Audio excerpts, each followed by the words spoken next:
Welcome to My Long Island TV. From Manhasset to Montauk, we have traveled our communities to bring you the following events. I'm your host, Waldo Cabrera. My Long Island TV starts now.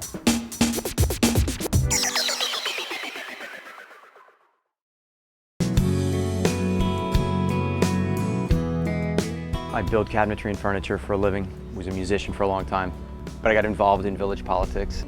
It's fascinating. There's a lot to learn because the village has all the utilities as well with electric, sewer, and water systems. It's like a small city. So there's a really steep learning curve. That's what's most intriguing to me. I love learning. Why is Greenport? Why is this place not somewhere more inland? Not only was it whaling, but there was, in the early to mid 1800s, easier access back to the city, and that being that the train was put in. That train line was put in initially as a combination of a train to a ferry to connect New York and Boston. And they got permission to put the train line in and did not get federal permission to put in the ferry. And so now all of a sudden there was a place for all these little farm depots along the way to get their products to market. At the end of World War II, the population here was almost 5,000.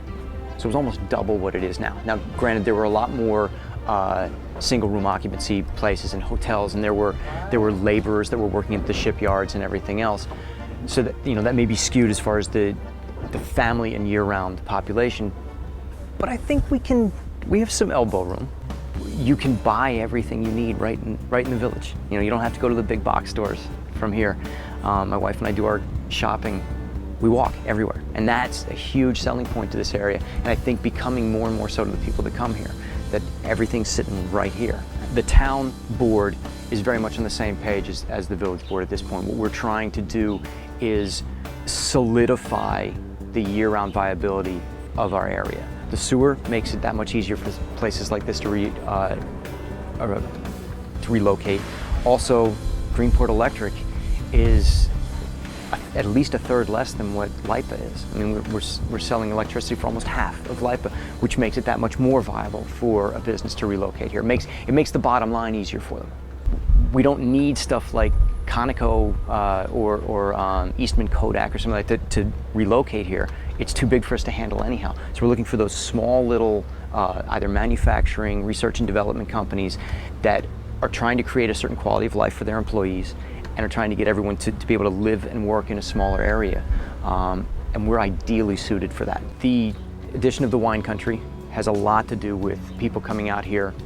The village has also done, we're sitting next to Mitchell Park, which is a great little municipally owned park with a carousel, making Greenport a destination within the overall regional destination.